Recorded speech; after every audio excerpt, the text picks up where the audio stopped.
나는 그 어떤 의지가 있는 그 의지를 행동에 옮기는 그게 자기가 아니에요. 그 업을 짓는 그게 자기가 아니에요. 그러니까 업보는 있을 때 작자는 없다고 했잖아요. 그 업을 짓는 자라는 게 정해져 있지 않단 말이죠. 그래서 이 분별심이 모든 문제의 괴로움의 원인이다 하는 것이 색, 수, 상, 행, 식을 그냥 그 중에 제일 대표되는 걸 식이라고 그냥 말했을 뿐이에요. 대상을 파악해서 아는 마음이 식이에요. 근데 우리가 세상을 파악해서 알 때 어떤 식으로 아느냐, 그게 이제 식의 작용이거든요. 인식한다. 식이라는 게 식은 뭐야? 왜 고정된 실체가 아니냐? 여러분, 이게 긴가요? 짧은가요? 이것만 가지고는 알 수 없어요. 이게 긴지 짧은지. 요 옆에 이쑤시개가 와 있다면 이쑤시개보다 이게 길죠? 그럼 이게 길다 이래요. 근데 옆에 뭐 전봇대 같은 게 와 있으면 전봇대보다는 이게 짧다 이래요. 그럼 얘는 긴 건가요? 짧은 건가요? 인연 따라 옆에 어떤 인연이 오냐에 따라서 길다로도 할 수 있고 어떤 인연이 오느냐에 따라서 짧다라고도 할 수 있죠. 얘는 고정된 자아가 길다라는 자아도 없고 짧다라는 자아도 없죠. 인연 따라 길다라고도 말할 수 있고 짧다고도 말할 수 있을 뿐이지 그게 얘의 고정된 성품은 아니잖아요. 얘는 뭐하란 말이에요? 나는 고정된 자아가 없단 말이에요. 근데 우리는 그렇게 안 봐요. 그게 있는 그대로를 있는 그대로 보는 정견이거든요. 정견이거든요. 그런데 우리는 그렇게 못 본단 말이에요.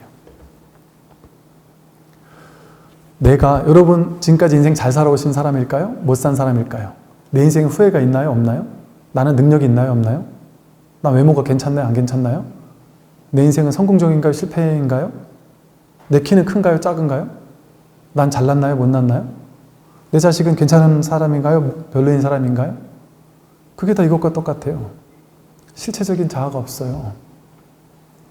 나는 누구다라는 그런 고정된 실체적인 게 없단 말이에요. 어떻게만, 근데 우리는 안다고 여겨요. 나는 능력이 없어. 나는 가난해. 난 돈이 없어. 난 사람들에게 무시당해. 그런 자아를 믿고 있단 말이에요. 안다고 여기고. 나에 대해서 나는 알지. 이렇게 여긴단 말이에요. 알 수 없어요. 숭산 스님께서 오직 모를 뿐 이러셨잖아요. 알 수 없어요, 사실은. 내가 안다고 여길 때 그 안다고 여기는 것은 비교, 분별을 통해서 안 거예요. 얘를 크다거나 작다라고 알고 진짜 자기가 안다고 생각한 것과 똑같아요. 내가 능력 없어 하면서 자괴감을 느끼는 것도 어리석음이고 그 안다는 생각 자체가 허망한 망상이었어요. 자기는 그냥 이럴 뿐이지 잘났거나 못난 누군가가 아니란 말이에요. 내가 안다고 여기는 건 허망한 망상 분별이었어요. 그러니까 자식이 시험 봤어요. 그럼 몇 점이야? 80점이요. 그럼 아무 말도 못해요. 이게 잘한지 못한지 모르니까. 알 수가 없는 거예요. 비교할 대상이 없을 때는. 그럼 이제 비교할 대상을 물어봐요. 걔는 몇 점인데, 아니면 평균은 몇 점인데, 물어보고 나서야 그제서야 이제 아는 거예요. 아, 니 못 봤네. 이렇게 한단 말이죠. 이렇게 있는 그대로를 있는 그대로 볼 때는 그게 뭔지를 알 수 없어요. 그러니까 우리가 안다고 여기는 거는 허상한 망상, 비교를 통해 아는 거를 진짜로 아는 거라고 착각하는 거예요. 이처럼 분별심은 어리석고 허망한 거예요. 그런데 우리는 이 분별심을 진짜라고 믿어요. 그러니까 이 분별을 가지고 내가 지금까지 내 인생에서 나는 돈을 얼마큼 벌어야 돼. 나는 더 잘 살아야 돼. 나름대로 기준을 딱 정해놓고 나서는, 비교할 기준을 정해놓고 나서는 그만큼 못 됐을 때 괴롭다고 느끼잖아요. 그만큼 되면 행복하다고 느끼고 그게 자기 분별이 만든 행복, 괴로움이거든요. 근데 이 분별심이 허망한 줄 모르고 내가 이렇게 삶에서, 내가 인생에서 정해놓는 게 있어요. 세상을 이제 부처님 표현에 의하면 눈, 귀, 코, 혀몸 뜻이 색상향 미촉법을 접촉할 때마다 보자마자 본 것을 좋다거나 싫다거나 그저 그렇다라고 분별해요. 분별심이. 그래서 안식이 색경을 촉했을 때 안식이 일어난다 그래요. 그렇게 이식, 비식, 서식이 일어나요. 그 말은 뭐냐면 그 식이라는 것은 보고 나서 좋다거나 싫다, 듣고 나서 좋다거나 싫다, 냄새 맡고 맛보고 뭐 생각하고 그 대상을 좋다거나 싫다라고 하잖아요. 그렇게 판단, 분별한 다음에 좋은 것은 애착해서 내 걸로 더 갖고 싶어 해요. 더 보고 싶어 하고 더 갖고 싶어 하고 더 갖고 싶고 더 벌고 싶고 더 갖고 싶은데 못 가질 때 괴로워요. 내 경쟁 상대라고 느꼈던 저 사람들은 다 가졌는데 나는 못 가졌다. 그럼 더 괴로워해요. 분별이 괴로워해요. 분별이 취하고 싶은 마음을 냈기 때문에 괴로워하는 거죠. 그리고 싫어하는 거라고 내가 분별한 것에 대해서는 밀쳐내고 싶고 버리고 싶고 기분 나쁘고 짜증스럽고 화가 난단 말이에요. 이걸 버렸을 때는 행복한데 버리지 못하면 괴로워요. 그래서 우리 인생은 뭐냐 하면 이 시곤 있잖아요. 시곤, 분별심. 분별심을 가지고 둘로 나누어요. 좋고 나쁘고 둘로 나눈 다음에 이걸 분별심이라고 하고요. 분별심이 한 발 더 나아가면 취사간택심이 돼요.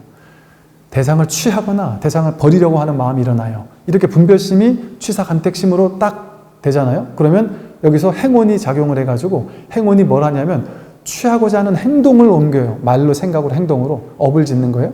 취하고자 하는 행동을 쓰고 애를 쓰고 기를 써서 부자가 돼야지 하면서 행동을 하고 또 버리려고 하는 저 사람 밀쳐내야지 저 사람으로부터 도망쳐야지 이 상황으로부터 도망쳐야지 하고 밀쳐내려는 행동을 끊임없이 해요.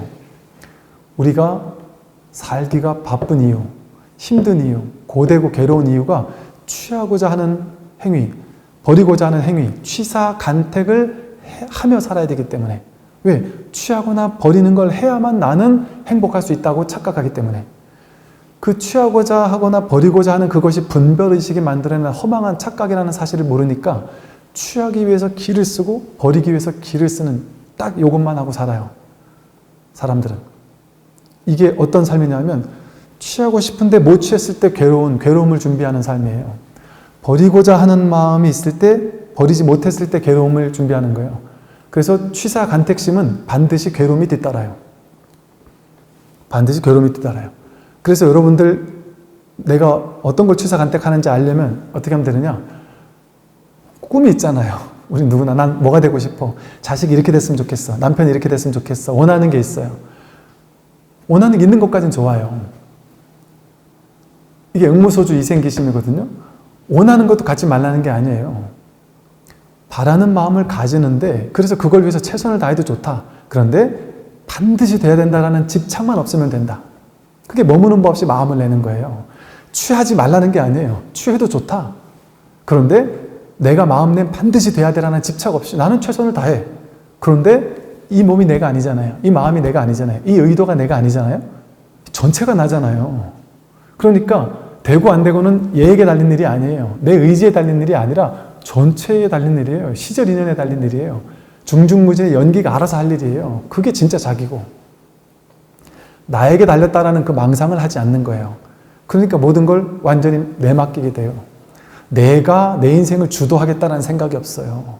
완전히 진리에 턱 맡기게 돼버리는 거예요. 삶을 있는 그대로 확 내맡기고 허용한단 말이에요. 그게 삶이 이렇게 드러났잖아요. 그러니까 취사간택하지 않으려면 어떻게 취사간택하지 않는 게 중도의 길이거든요. 취하지도 않고 버리지도 않는다면 우리 인생이 어떨까요? 완전히 자유로워요. 내가 목표하는 바가 없어요. 근데 완전히 없는 건 아니에요. 목표하는 바가 있으나 거기에 과도한 집착만 없어요. 그러면 최선은 다 하는데 그래서 순수한 열정이 막 피어나요. 그래서 남들보다 더 열정적으로 변해요, 사람이. 그런데 순수한 열정이에요. 왜냐하면 결과는 신경 안 써요. 좋게 됐으면 좋겠어. 근데 안 돼도 어쩔 수 없어. 안 될 수도 있어. 그리고 만약에 안 되면 그것도 부처님 뜻이야. 진리의 뜻이지 내 뜻은 어리석은 허망한 망상이니까 나는 진짜 어떻게 되는 게 좋은지 나쁜지를 알 수 없잖아요. 제가 아는 어떤 분은 10년 전에 암 판정을 받아서 왜 세상이 내가 이렇게 신심 있게 불교 공부하고 했는데 왜 내가 암이 걸렸냐고 부처님을 원망했거든요. 그분은 암 수술하고 나서 그 이후에 담배, 술, 엄청 안 좋았던 생활 습관 싹 바꾸고 지금 너무 건강해졌거든요. 그분이 저한테 하는 얘기가 10년 전에는 암이 나를 버렸고 부처님이 나를 버린 줄 알았는데 지금 생각해보니까 그게 나를 살리기 위해서 그런 일을 보내줬었는 거다라고 얘기한단 말이죠. 그런 일이 얼마나 많습니까? 우리는 현실이 눈앞에서 내가 분별하면 좋거나 나쁜 일인데 분별하지 않으면 나는 몰라요. 이게 세용지 말한 말처럼 이게 좋은 일인지 나쁜 일인지를 나는 알 수 없어요. 알 수 없으니까 안다는 오만함을 버리는 거예요. 오직 모를 뿐. 내려놓는 거예요. 그러니까 판단, 분별을 내려놓는 거예요. 그게 무분별지거든요. 내가 판단하지 않겠다. 그러면 뭐만 있어요? 삶이 그대로 드러나 있어요.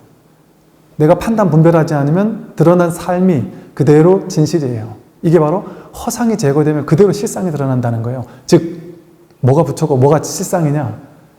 지금 눈앞에 이게 그대로 실상이 드러나 있는 거예요. 근데 이 실상을 내가 분별로 걸러서 해석해가지고 좋다 싫다고 분별한 다음에 좋은 건 더 취하려고 하고 싫은 건 버리려고 하니까 이게 문제가 됐던 거일 뿐이에요. 그것만 안 하면 됩니다. 취하거나 버리려는 그 한 생각을 믿지 않으면 된단 말이죠. 그러면 어떻게 하는 게 취하거나 버리지 않는 실천 행위일까요? 불교는 무위법이라고 했죠? 할 게 없어요. 하되 함이 없이 한다. 아까 말하는 것처럼 응무소주 이생기심, 무엇이든 마음을 내는 거예요. 불교는 무소유하는 종교가 아니에요. 그 법정 스님께서 말씀하신 무소유는 사람들이 너무 소유에 집착하니까 무소유를 설하시는 걸 통해서 그 극단에 치우친 걸 균형 잡아주기 위한 중도적인 법문이신 거지 무소유주의자가 되라는 게 아니에요. 하되 함이 없이 하는 거예요. 벌되 범위 없이 버는 것에 집착하지 않고 버는 거예요. 그래서 옛날 선사 스님들은, 거의 공부를 한 스님들은 하룻밤에 황금 10,000냥을 써도 아무 문제가 되지 않는다, 이런 식의 표현까지 쓴단 말이에요. 써도 쓰는 게 없어요. 오고 가는 게 없어요, 본래가. 그냥 통으로 이 우주 법계 법신불 하나뿐인데 내가 갖고 버리고 할 게 따로 없단 말이죠. 그래서요, 분별을 하지 않으면, 내가 취하거나 버리고자 하는 것을 하지 않으면 이대로 실상이거든요. 그럼 이대로 이 실상에 개합하려면 어떻게 해야 되느냐? 이 실상에 개합하려면 실상인 이대로 허락해주면 돼요. 허용해주면 돼요. 실상이 삶을 살아가도록, 지금까지는 내 에고가, 내 아상이, 내 생각이 내 인생을 주도하면서 살아간다고 여기면서 내가 내 인생을 잘 살아야 돼 하며 살았는데, 이제는 모든 것을, 주도권을 실상에게 탁 내맡기는 거예요. 넘기는 거예요. 내가 살려고 하면 반드시 취하거나 버리고자 하는, 극단의 선택을 취하고자 하는, 버리고자 하는 마음이 생겨요. 그거는 중도적이지 않은 판단 분별일 뿐이에요. 그게 분별지예요. 분별하는 생각이에요. 그런데 어떤 것도 취하거나 버리지 않을 때 있는 그대로를 있는 그대로 볼 수 있는 정견이 열린단 말이에요. 즉 비로소 지관, 멈추고 볼 수 있단 말이에요. 분별을 보는 게 아니에요. 있는 그대로를 보는 것이지, 분별하지 않고 보는 것이지. 그러면 그렇게 하는 쉬운 방법은 뭐냐면요, 지금 이대로를, 지금 이 현재를 허용해 주는 거예요. 혹 받아들여 주는 거예요. 자기 삶을 받아들이는 거예요. 모든 사람 각각의 삶은 법신 부처님이 이렇게 현현된 작용이 드러나고 있는 거거든요. 다 자기 부처를 지금 쓰고 살고 있어요. 그런데 우리는 부처를 싫어해요. 자기를 좋아하지. 에고가 살고 싶어해요. 부처가 사는 게 싫어요. 내가 더 똑똑한 줄 안단 말이에요. 그러니까 나라는 상을 탁 내려놓으면 삶은 이미 부처에게 내맡겨져 있어요. 부처가 살아가고 있어요. 왜? 삶이 이렇게 벌어지고 있잖아요. 여러분, 에고는 어떻게 속삭이냐면, 너는 지금 부족해. 돈은 더 벌어야 돼. 옆집 아줌마 봐. 니네보다 돈 더 많잖아. 저 어떤 아줌마 보면 서울에 비싼 집을 샀대잖아. 더 열심히 해서 분발해야 돼. 이렇게 계속 비교 분별심이 나를 속삭이거든요. 그래서 이렇게 저렇게 돼야 된다라는 삶의 기준점, 미래에 이렇게 돼야 돼. 그거를 자꾸 속삭여요. 아상, 에고는. 그런데 진실은 그렇게 속삭이지 않아요. 진실을 있는 그대로 삶으로 이렇게 드러내줘요. 지금 내 인생으로 100% 드러내줬단 말이에요. 그런데 생각만 믿지 않으면, 나는 그래도 뭐가 좀 더 잘했으면 좋겠어. 아직 부족해. 좀 더 예뻤으면 좋겠어. 좀 더 건강했으면 좋겠어. 이런 속삭임들. 그 생각만 없으면 그 분별이잖아요. 정확히 지금 있어야 할 일이 일어난단 말이에요. 정확히 나에게 등장해야 할 그 현실이 지금 100% 현현되고 있단 말이에요. 그러니까 부처님은 총목볼이 눈에 부딪히는 그것이 바로 깨달음이다. 입척해진, 서 있는 그 자리가 참된 진실의 자리다. 제법 실상. 이 제법이 그대로 실상이다. 뭐 하나 버릴 것이 없다. 취할 것도 없고 버릴 것도 없다. 무소득, 본래 얻을 것이 없다. 이렇게 말씀하셨단 말이에요. 간단한 거예요. 삶을 이제 내가 중심이 돼서 내 인생을 내 머리가 원하는 대로 바꾸려고 애쓰지 말고, 하되 함이 없이 그건 하고, 머무는 법 없이 마음을 내고서 사는 거예요. 현실은 사법계 현실 세계를 살아야 되니까 현실은 그렇게 살되, 근원에서는 완전 내맡겨지는 거예요. 그리고 나는 모를 뿐이니까 완전 내맡기고 완전 속 편하게 사는 거예요. 그러면 부처가 살게 돼요. 두려움이 없어요. 두려움이 없습니다. 그러면 이렇게 얘기하면 사람들이 그래요. 아, 내 맡겨야지. 맡겨야지. 그래서 그러고 나서 이제 한 달 있다 저한테 찾아와서 그래요. 스님이 법문 듣고서는 아, 내 맡기는 게 진리구나. 탁 내 맡겨놓으면 모든 게 다 풀리게, 부처님 일처럼 풀리겠구나 해서 제가 한 달 동안 남편이 맨날 술 먹고 들어오는 것도 맡겨놨고 다 내 맡겼는데 안 풀리던데요, 스님? 원하는 대로 안 되던데요? 이러면서 그거 좀 잘못된 거 아니냐 이렇게 얘기한단 말이에요. 그 말 자체가 뭐예요? 100% 내맡기지 않았단 소리죠. 내맡긴다라는 도구를, 수행법을 통해서 내가 바꾸고자 하는 걸 바꾸기 위한 수단을 가지고 내맡기려고 한 거잖아요. 에고가 내맡긴 거잖아요. 에고가 내맡긴 거예요. 교묘한 술수를 쓴 거예요. 진정한 내맡김은 어떻게 돼야 된다는 생각을 내려놓는다니까요. 그래서 진정한 내맡김은 내가 내맡기는 게 아니에요. 내가 방아착하는 게 아니고 내가 집착을 내려놓는 게 아니에요. 내가 받아들이는 게 아니에요. 삶 자체가 본래 내맡김이고 본래 허용되고 있잖아요. 나이 든 이 몸이 이미 허용되고 있잖아요. 아픈 몸이 이미 허용되고 있잖아요. 그냥 자연스러운 본래 상태예요. 이 내맡김은 내가 억지로 해야 되는 게 아니라. 그러니까 아무것도 할 게 없어요. 그냥 여기 있는 거예요. 그랬을 때 삶의 문제가 사라질 수밖에 없어요. 문제가 없어요. 왜? 문제는 내가 만드니까. 내가 생각으로 규정하는 것 때문에 만들어지니까. 이렇게 분별심으로 뭔가를 하겠다라고 하면 취하거나 버리려고 했어요. 근데 분별을 탁 멈추게 하는 게 지관, 멈추고 그냥 보는 거예요. 그냥 내맡기는 거예요. 그런데 이렇게 그냥 턱 내맡겼단 말이에요. 내맡겼는데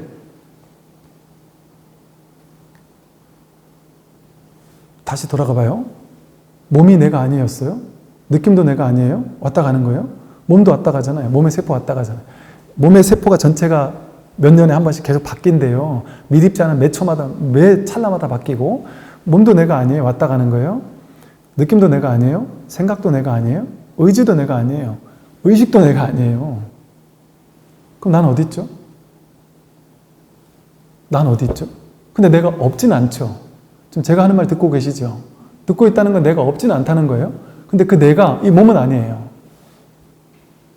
귀가 듣는다고 하지만 꿈에서도 보고 듣고 다 하거든요. 근데 꿈에서도 눈이 받고 귀가 들었나요? 아니에요. 귀가 보거나 눈이 보는 게 아니에요. 그래서 선사 스님들은 눈으로 듣고 귀가 듣는다 이런 표현도 하고 세상 곳곳에 눈이 달렸다는 표현도 하고 저 뜰 앞에 있는 나무가 나를 본다 이런 표현을 하기도 해요. 실제 과학에서 공감각이라고 해가지고요. 예술가들이나 이런 사람들은 음악을 들으면 그걸 색깔로 표현하기도 한대요. 안근과 이근이 다르지 않게 느끼는 사람이 있다는 거죠. 근데 나중에 알고 봤더니 그게 모든 사람이 그런 것들이 다 있대요. 그런 공감각이. 즉 눈으로 보는 것, 그러면서 그 학자들이 무슨 얘기를 하냐면 보는 것과 듣는 것과 맛보는 것, 냄새 맡는 것 이것이 다 다른 기능 같은데 그게 같은 하나의 기능이라는 얘기를 요즘에 과학에서도 밝혀냈다 그래요. 이 하나가 한단 말이에요. 이 하나가 보고 이것이 듣고 이것이 말하고 이것이 느끼고 이것이 생각을 한단 말이에요. 근데 이것은 어디 있어요? 이 보고 듣고 견문각자하는 보고 듣고 느끼고 하는 이 진짜 자기 외로울 때 외로운 줄 알고 이렇다 저렇다 하고 아는 그 아는 자기 그건 어떻게 생겼을까요? 몸은 아니잖아요. 그럼 이렇게 생기진 않았을 거 아니에요? 몸뚱아리 안에 어디 들어있는 뭔가겠어요? 그런 게 아니라는 거예요. 몸, 느낌, 생각, 의지, 의식이 다 아니잖아요. 아니지 않나요, 진짜로? 진짜 아니잖아요. 그런데 내가 없는 건 아니죠. 내가 없는 건 아니에요. 이 말을 이렇게 듣고 있잖아요. 듣고 있는 놈이 지금 있잖아요, 그죠? 그러면 이거는 크기가 얼마나 할까요? 이 진짜 자기는. 자기가 있으니까 10대 때도 나라고 했고 지금도 나라고 했잖아요. 몸이 달랐는데. 근데 10대 때 그 몸이나 지금 몸이 다른 몸인데 그때도 나가 있고 지금도 나가 있어요. 근데 이 나는 몸은 아니잖아요. 그죠? 그 이 나가 지금 있잖아요. 지금 제 말을 듣고 있잖아요. 지금 이렇게 보고 있잖아요. 지금 작용하고 있잖아요. 지금. 근데 그 나는 어떻게 생겼을까요? 모양이 있을까요? 모양을 알 수가 없죠. 모르겠죠. 나가 있는 것 같은데 모르겠잖아요. 색깔이 있는지도 모르겠어요. 모양이 있는지도 모르겠고 내 안에 있나? 바깥에 있나? 머리에 있나? 가슴에 있나? 모르겠어요. 크기가 있나? 모르겠단 말이에요. 모르겠는데 그래서 어디 있는지를 찾을 수가 없어요. 아무리 찾아도 찾을 수가 없어요. 그런데 드러나고 있단 말이에요. 작용하고 있단 말이에요. 이렇게 이 소리를 듣고 있고 보고 있단 말이에요. 없진 않은데 이렇게 활발하게 작용하고 있단 말이에요. 이게 누구예요? 이게 누구냐 이렇게 얘기를 하면 딱 이게 이제 지금 제가 방편으로 설명한 거예요. 좀 알아듣기 쉽게 설명하느라고. 방편으로 이렇게 설명을 하면 이제 사람들은 어떻게 얘기하냐면 이거다 이러면 아 저거를 보는 놈, 이 말을 듣는 놈, 그래서 아 보는 놈 듣는 놈이 따로 있구나, 이게 법이다 이러면 아 저거를 지금 보고 있는 어떤 놈이 있나 보구나, 그걸 찾으면 되겠구나 그런단 말이에요. 그래서 여기 외에 어디 따로 이걸 보는 어떤 주체가 따로 있다고 생각해요. 그래서 주체를 찾아야 된다고 생각해요. 근데 반야심경에서는 색, 즉 시공이라고 했죠. 색이 곧바로 공이라고 했단 말이에요. 이게 곧바로 즉해서 있단 말이에요. 여기에 이게 즉해서 이게 법이란 말이에요. 즉해서 이게 진짜 자기란 말이에요. 이 말을 하면 이해가 안 되는 이유는, 이해하려는 건 포기해버려야 돼요. 이해가 안 되는 이유는 습관적으로 내가 저것을 본다, 내가 저 소리를 본다, 이런 분별 때문에 그래요. 실제로 여러분 눈을 감고 가만히 어떤 소리를 들어보세요. 저 멀리서 소리가 들리는데 어떤 건 10m 앞에서 소리가 들리고 어떤 건 100m 밖에서 소리가 들리는데 들어보세요. 내가 저 소리를 듣는 걸까요? 10m 바깥의 소리와 100m 바깥의 소리가 저쪽에서 들리는 걸까요? 여기서 들리는 걸까요?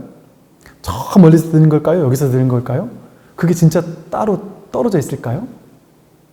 초기 불교 아함경 닉가에 보면 볼 때는 보는 것만 있게 해라. 들을 때는 듣는 것만 있게 해라. 그럴 때 나도 세상도 소멸될 것이다. 뭐 이런 식의 표현이 있거든요. 즉 내가 세상을 보고 듣는다라고 우리는 생각해요. 그런데 볼 때는 볼 뿐이라고 하는 말이 뭐냐면 보는 주관이 보이는 객관을 본다, 이렇게 대상을 본다고 느낀단 말이 그 생각이에요. 그게 실제 그런 일이 일어나는지를 자기 경험으로 한번 보란 말이에요. 이건 눈의 경험보다는 듣는 경험으로 봤을 때 좀 더 빨리 와 닿아요. 잠시 눈을 감고 있으면 이 소리가 진짜 저 밖에서 들리는지 알 수가 없어요. 그냥 들음, 이거 하나가 경험이 돼요. 내가 저것을 듣는다라는 게 분별돼서 경험되지 않고 그냥 이 하나뿐이에요. 이 소리가 없으면 듣는 자와 들리는 소리는 서로 연기적으로 연결되어 있거든요. 연기적으로 연결되어 있다는 건 이것이 있으므로 저것이 있다는 것은 둘이 아니라는 뜻이거든요. 근데 이건 교리적인 얘기고 실제가 그렇게 경험이 돼요. 들을 때. 분별하지 않으면 그냥 이것뿐이에요. 장관인 아름다운 설악산 정상에 올라가서 해 뜨는 장엄함을 탁 바라보고 있을 때 갑자기 생각이 탁 멈춰요. 그리고 와 하면서 생각이 탁 멈추고 그러고 있을 때 시인들이나 작가들이 대부분 어떻게 표현을 하느냐 하면 무라일체 같은, 저것이 나인지 내가 저것인지 모르겠고 그냥 하나가 된 것 같은, 그냥 생각이 딱 끊어질 때 그게 하나가 된 것 같은 무라일체를 경험한다는 식의 표현을 사람들은 쓰거든요. 그게 진짜라서 그래요. 그럴 때 문득 생각이 딱 쉬잖아요.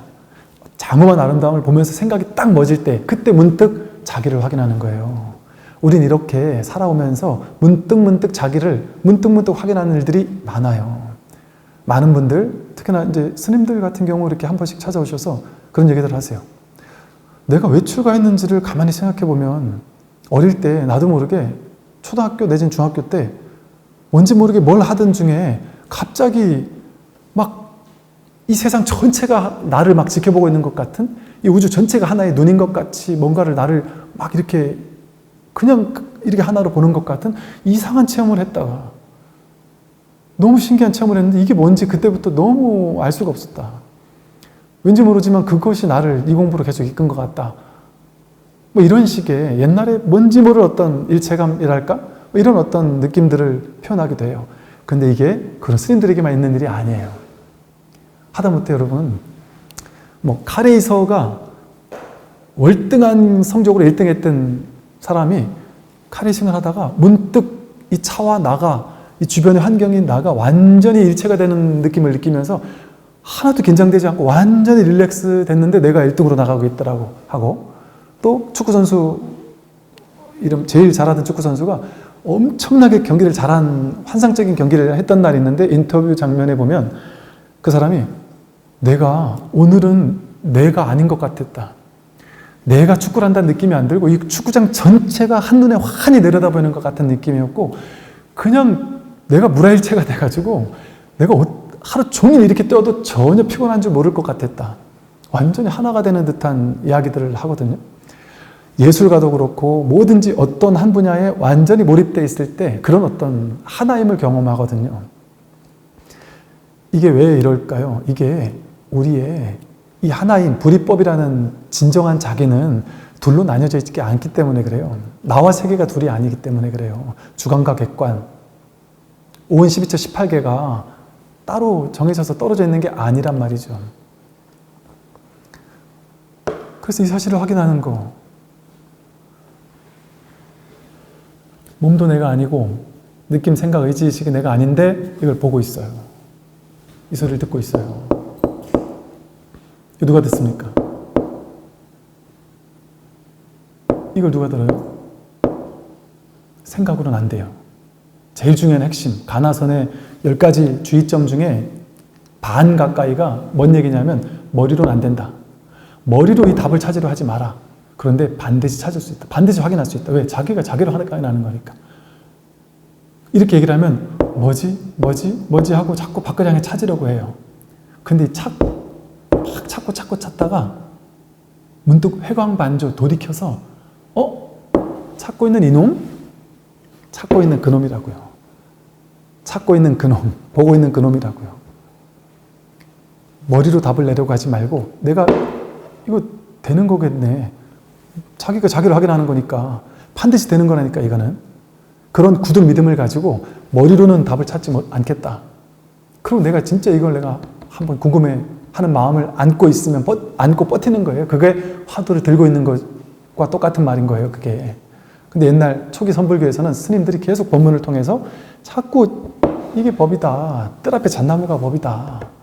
마른 똥막대기가 앞에 마른 똥막대기가 있는데 제자가 찾아서 뭐가 법입니까? 이게 법이다. 똥막대기가 법이다. 그런데 저 앞에 있는 저 똥막대기 저걸 얘기하는 게 아니다.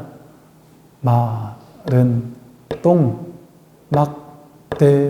할 때 마 할 때 벌써 드러난 이거다 이거. 저 앞에 있는 저 똥막대기를 얘기하는 게 아니라 하고, 이게 직지인심이에요. 직지인심. 자기 마음을 곧바로 가리킨단 말이에요. 자기 마음을 곧바로 이렇게 찍어준단 말이에요. 가리켜 보인단 말이에요. 근데 이게 나는 분별된 대상으로밖에 안 보인단 말이에요. 근데 궁금해서 알고 싶어요. 자꾸 독촉한단 말이에요. 스승이. 이거 아직도 모르겠느냐. 그러니까 내가 알고 싶은 마음은 간절한데 머리로는 안 된다고 하니까 방법도 모르겠고 그냥 밤낮 시름시름 앓는단 말이에요. 궁금함에. 그게 의단동로고 화두가 들려있는 상태인 거예요. 내가 이거 한번 확인하고 말겠다 하는 마음으로. 여기 우리 저 스님께서 몇 년 전부터 이건 언하되어 법문 듣고 깨닫는 거다라는 말씀을 정모 스님께서도 많이 하셨지 않습니까? 부처님 당시 그렇게 깨달았고 선 어록에서 그렇게 깨달았고 많은 사람들이 그렇게 자기를 확인하고 있어요. 근데 그렇게 해서 확인했다고 해서 내가 놀라운 전혀 다른 존재가 돼버리는 게 아니에요. 업습의 문제는 오래오래 갱참 30년 하듯이 자기를 확인하고 나서도 업습의 문제가 남아있어서 오래오래 공부해 가야 되는 거예요. 이제 공부 시작한 거나 다름이 없어요. 근데 공부 시작은 해야 될 거 아니겠어요? 근데 그러고 나면 완전히 삶의 어떤 질이랄까? 근원적인 안도감? 어떤 안심? 그래서 이거 안심법문이라고 하는 거예요. 와, 내가 이제 비로소 난생 처음으로 진정으로 쉴 수가 있겠구나. 와, 내가 죽지 않는구나. 죽을 수가 없는 존재였구나. 여기에 안심하게 돼요. 그러니까 이제는 남은 삶을 유희산매라는 표현이 그런 거예요. 놀이하듯이 즐기면서 수행하게 돼요. 수행은 힘들고 고되고 막 스트레스 받고 이러면서 하는 수행이 아니에요. 억지로 하는 게 아니에요. 삶을 가지고 놀듯이 재밌게 유희산매처럼 놀듯이 하는 게 수행이에요. 유희 조작하는 게 아니고 애쓰지 않는, 하루에 함이 없이 하는, 이게 진짜 공부거든요. 그래서 여기에 대해서 그 선사 스님들의 본문이 전부 다 이 자리를 가리키고 있어요. 다 직진심이에요. 근데 이게 너무 어렵다고 생각하는 현대인들의 편견, 그걸 이제 깨뜨려야 돼요. 이게 전혀 어렵고 그런 게 아니에요. 그래서 간절한 마음으로 이 공부를, 이 선 공부를 한번 해보세요. 그래서 선어록 같은 것들 한번 보셔요. 아주 놀라운 새로운 모습들을 볼 수가 있지 않겠나 하는 생각이 듭니다. 그래서 여러분들 이렇게 오랜 시간 들어주셔서 감사드립니다. 고마우십시오.